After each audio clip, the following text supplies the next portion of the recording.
Good Saturday morning to everybody. Welcome to Mortgage Matters Radio Show and the Connecticut Real Estate Edge podcast, along with Rob Weinberg.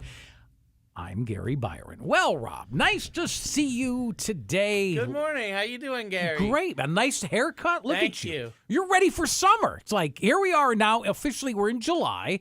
I know we were in July last week, but the 4th of July weekend is all over with. We're now, and boy, does it feel like summer. Finally, right? Are you a summer guy?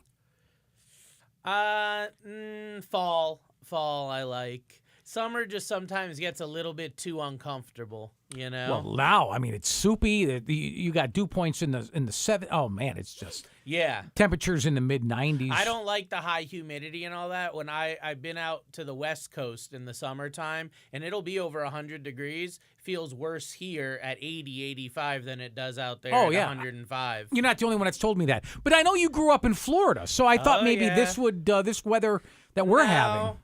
No, I mean, if you got a nice pool or a beach to be by, sure, right? But that's not everyday life for me, at least. So, you take the good with the bad. But I would rather have it being nice out than the winter, for sure. Specifically the snow, which, it's been kind of mild the last year or two. But I think, one of the reasons people move to New England is the different seasons that you get.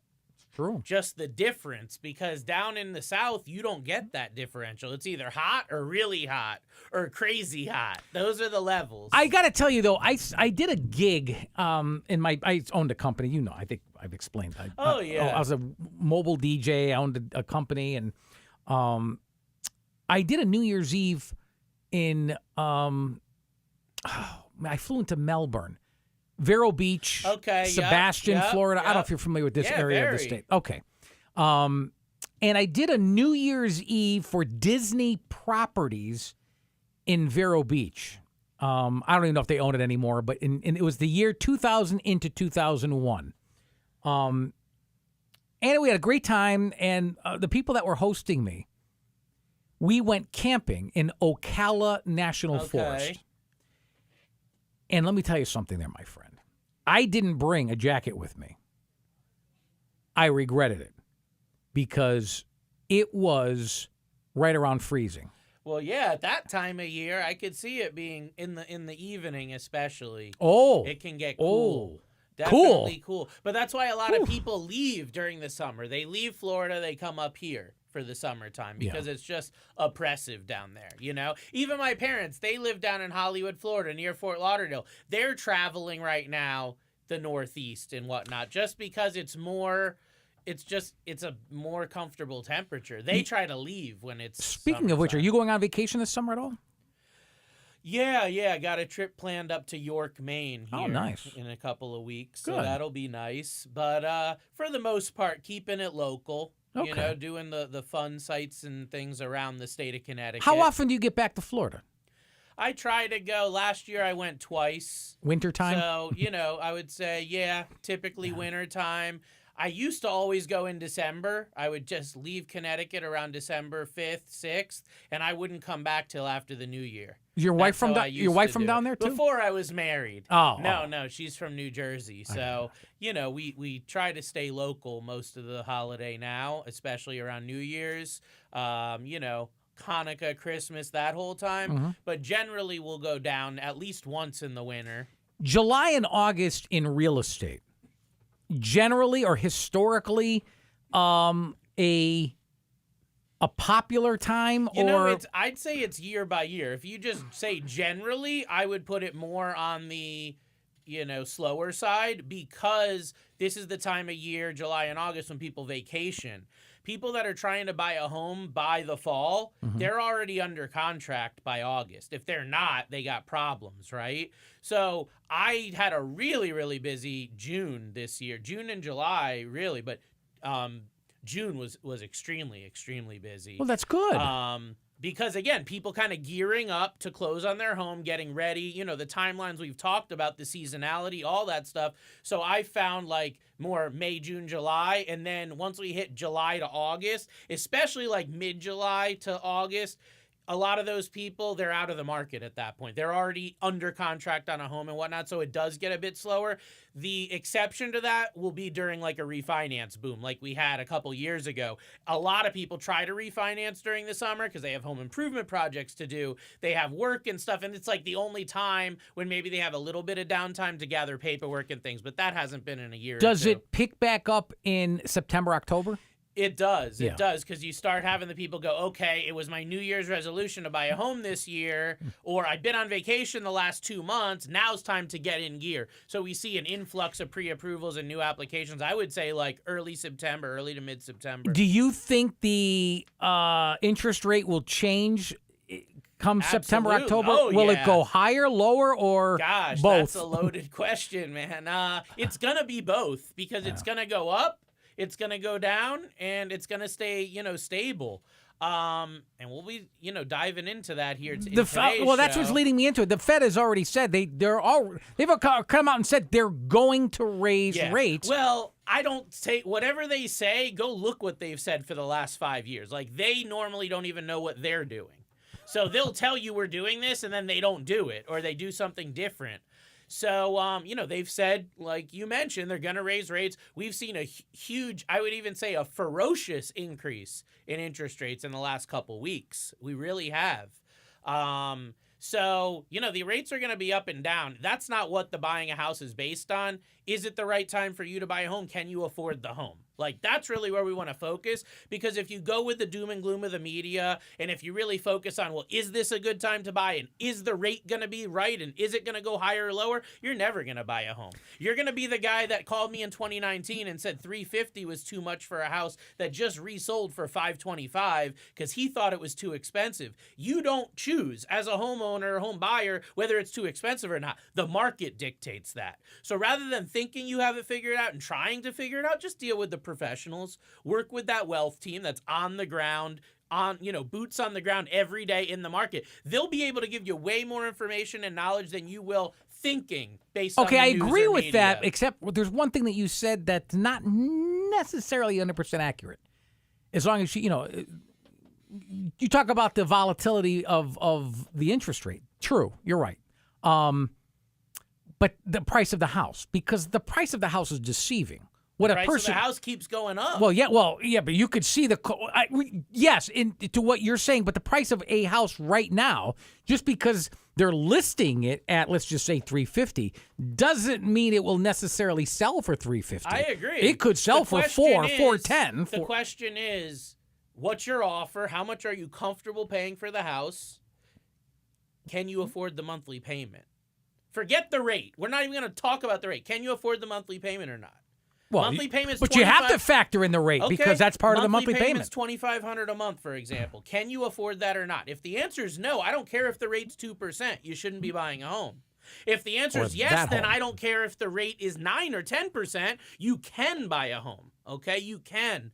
This whole thing about a house being a huge investment, I think finally people in society are getting away from that, meaning a home is a place to put your head at night. You need somewhere to live. The deal you get on the house, it feels good, but no matter whether you got a good deal or a bad deal, you need to live somewhere. You need to put your head down at night, right? So people get so obsessed, especially lately, as the rates have been so volatile, right? Our listeners know. It's been crazy. So people try to step back and say, I'm not buying now because it's too crazy. It's too volatile. I'm going to wait. And then they get that mortgage quote from a trusted advisor and go, whoa, no way. I didn't expect my payment to be that, right? That's more than I'm comfortable with. And then they step back. But if you knew that the payment was going to be higher a year from now, would you buy today? Can you afford to buy today, right? So what I really wanted to dive into, because people don't know how to rate shop. They don't. They think they do, but they don't. And they end up getting in way over their head. They end up making bad decisions. They're trying to make better decisions. And more often than not, I've seen the rate shopping that most people do, they end up making worse decisions, bad financial moves. They need the knowledge. They need the education. That's what the show is about today. So what factors influence mortgage interest rates? Right. So first of all, there's a misnomer that everyone has just one rate. That's it. There's one rate out there. What's your rate today? Used to be a common thing. People would call me during the refinance boom and go, hey, what's your rate today? As if there's a one rate for everyone. And one bank's going to have this rate and another bank's going to have another rate slightly higher, lower. That's not how it works because there's so much external factors that influence the mortgage rate that me and you have nothing to do with. I'm talking about the economy. What's going on in the economy? More specifically, what's going on with inflation? Okay, is inflation going up or down? If inflation's going up, mortgage rates are going up. If inflation's coming down, mortgage rates are going down. It's really that elementary and it's that simple. We've seen the inflation rates skyrocketing over the last couple years, right? And what's happened to mortgage rates over that time? They've been skyrocketing as well. So they're definitely inverse or they're directly related there. Monetary policy, the rhetoric from the Fed absolutely plays in with it. The supply and demand of the mortgage-backed securities. You know, there's real investors that are buying mortgages on the secondary market to invest their money, to invest money of people that have entrusted them. I'm talking about pension funds, institutions, right?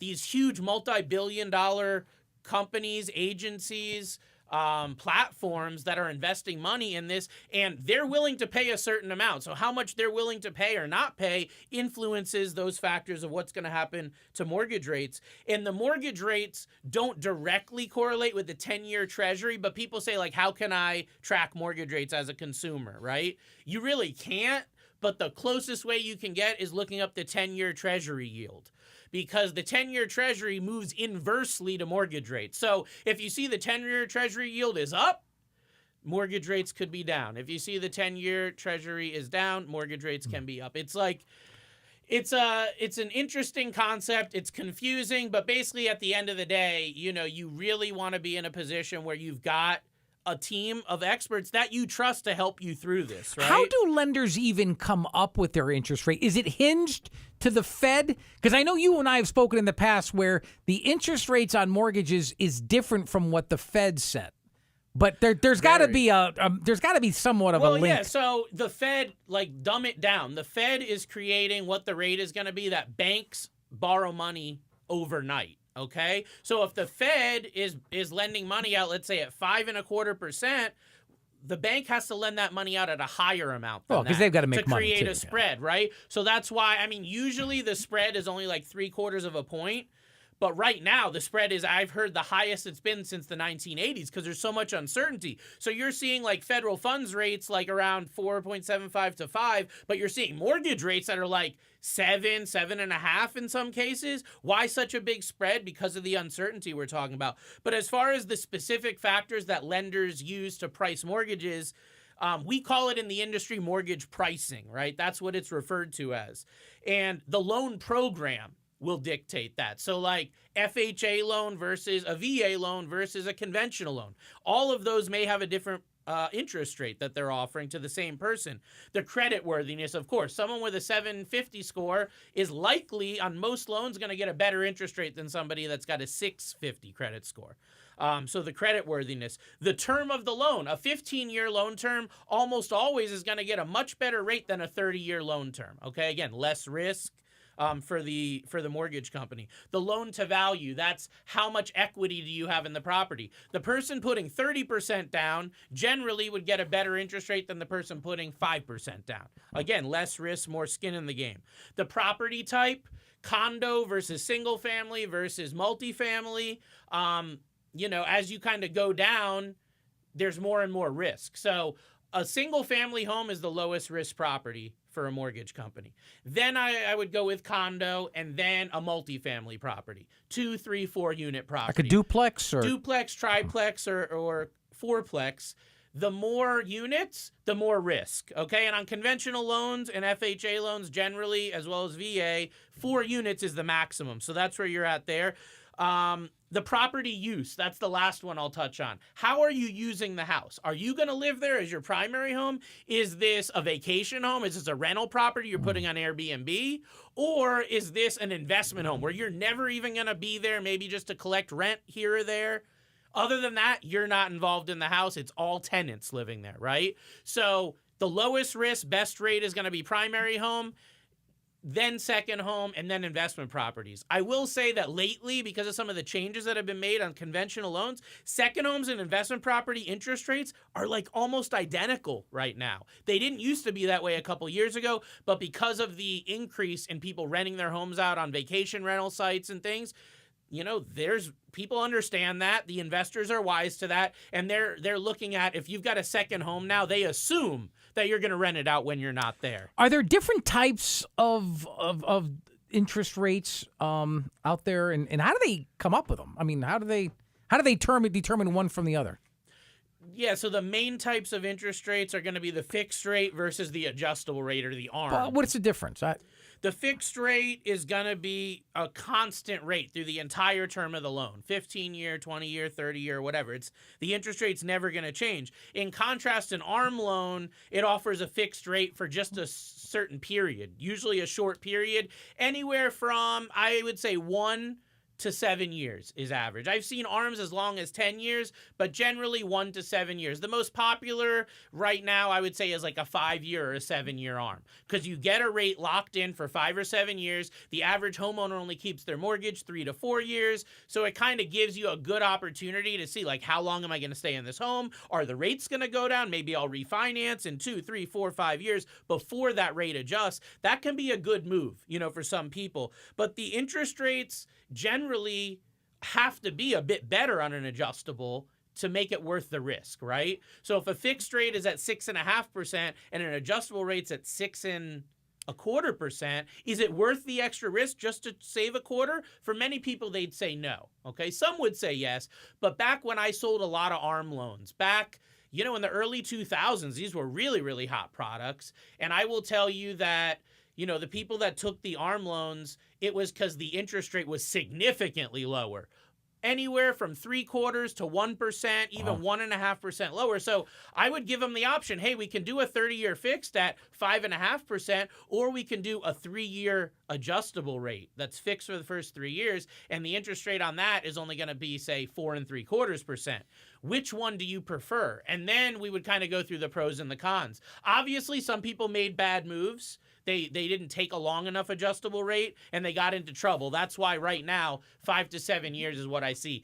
Less than that, I really don't see an advantage, and I don't really see many people taking those. When the interest rate goes down, a client wants to refi, who's the advantage go towards? Does it go towards the client, the customer, or the bank?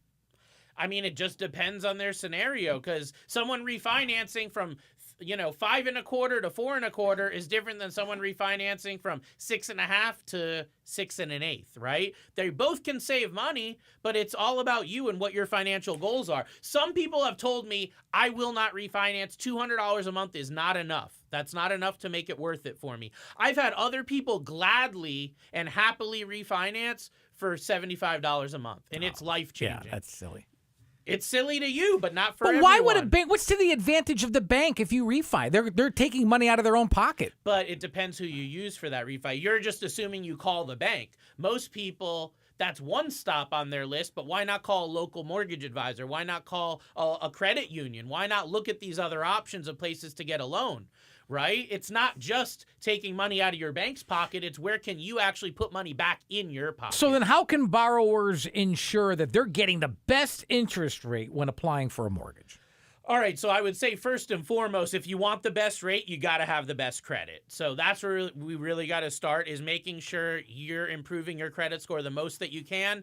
Where's the sweet spot? I mean, look, once you're up in that 740 to 760 credit score range, getting an extra couple points here or there isn't really going to help. So if you're 740 or greater, consider yourself excellent credit and move forward. Maintaining a stable income, that's really important. I've had people switching jobs right around the time they're trying to get a mortgage. That can create a lot of hardships, a lot of issues. Minimizing your debt to income. If you know you're buying a home, if you know you're going to refinance, if you know you're going to be getting any sort of mortgage in the coming year, spend time now optimizing your debt, paying those credit card balances down that got out of control, the vacations, the different things that came up. Pay that down now, so when we go to run your credit and give you a mortgage interest rate, you're going to qualify for the best rate, the best program. Shopping around, there was a time when I would tell people that, shopping around's a waste of time, because it really was. The spreads between lenders, especially during that last refinance boom, it was very small, like 0.25%, 1/8% through a lot of lenders. So shopping around, you could save a little bit of money, but what if the rates went up during that time and you didn't lock in? You could end up in a worse position. So I really came from the standpoint of, getting the best advice rather than trying to save 1/8 or 1/4 here. And I still believe that, but what I've seen lately is that the disparity between some lenders, like a credit union versus a bank versus a mortgage broker, it can be a lot more now because the rates are a lot higher. Okay? You mentioned something that really got my attention. You mentioned credit score a moment ago. What role does your credit score play when you're looking for an interest rate? Higher credit score means lower risk, generally speaking, and that's going to make the borrower more likely to qualify for a better rate. Lenders are just naturally going to offer a better rate to people that have less risk involved with it. But another thing you can do to lower your mortgage rate is to have a bigger down payment or have more equity in the home. That's a big thing. Sometimes you can save 0.25% on your mortgage rate just by putting down, for example, 15% versus 5%. Like, it can make that big of a difference. Generally, 40% is going to be the spot where if you put 40% or more down, you're getting the best rate, okay? So that's really what you want to look for there. There's another thing that has recently come out called an LLPA waiver. LLPA stands for a loan level price adjustment. Basically, in layman's terms, it's a fee that the government added, or a tax to home buyers, as I call it, that they added based on your credit scores and some other factors, down payment and whatnot. The LLPA waiver, they take those fees away. They take that tax away, but it's only for first-time buyer programs below 80% of the median income. So if you're a high earner, you won't qualify for that. But if you're someone just starting out, maybe you're only making 50, 60, 70,000 household income, you could get this first-time homebuyer LLPA waiver, and you could save 1/4 to even 0.5% on your mortgage rate. So that's really, really important to understand. Time is just getting away from me. I'm so into this topic. Folks, you're listening to Mortgage Matters radio show and the Connecticut Real Estate Edge podcast. You can reach Rob online on his website at robgw.com, and his number is 860-413-3938. I'm going to repeat all of that, and actually his email address in just a few minutes, so hang in there. Can you negotiate your rate or to lower your mortgage rating?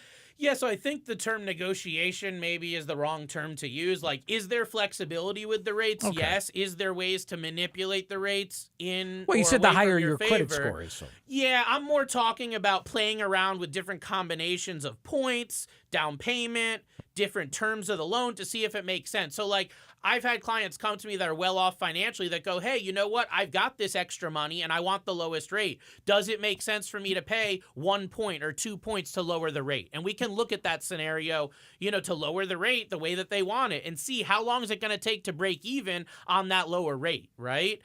Then the other thing is the loan term. Maybe we're starting out at a 30-year, but they want the lowest rate. Well, let's look at a 15-year. Can you afford a 15-year mortgage payment? You might see the rate go from, for example, 6.5 to 5.5, just from going from a 30-year to a 15-year. Beware, the payment's going to be a lot higher because you're paying it off quicker. But for those dead set on getting the lowest rate available, that's definitely a route that we could go. Ask for different quotes from your advisor. Ask for 0 points, 1 point to see what make the most sense.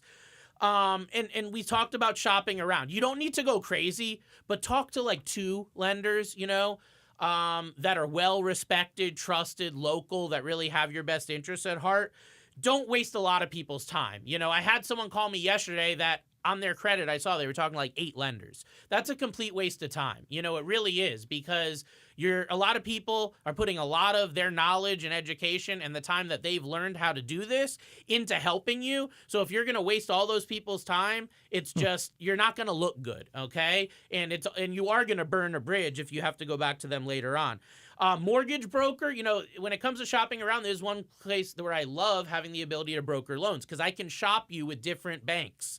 I can shop you to see who's offering the best deal, but I only have to pull your credit once. So you don't have to go to 10 different banks and have your credit pulled by 10 different places. Come to me, let me take a look, let me go out to my vast network of many, many different banks all over the country and get you that best deal. Yeah, that's key. And what about the economic conditions that we're currently in? Some of the market trends, can that impact mortgage rates? Right. right now we're seeing it more than ever, Gary. The industry, the economy is so volatile. No one knows what's going to happen. When the economy's strong and there's a high demand for borrowing, interest rates tend to rise, and that's what they're showing right now, is they're showing the economy's strong. These numbers keep coming in. Jobs are strong. The Fed wants to see jobs not be strong for them to stop raising the rates.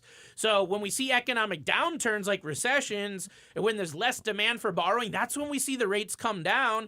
And I'll tell you right now, I do predict a future recession. It doesn't look like we're in one now based on the data, but I do predict that we are going to see one without a doubt. And when we do, you will see mortgage rates come down. But how high do they go between now and then, right? When do you think that? A year from now? 2 years from now? I mean, look, I like to think that the people I listen to are very knowledgeable and educated, and they're calling for as early as the end of the year, us seeing the rates end come of this down. year. The end of this year All to right. early next year.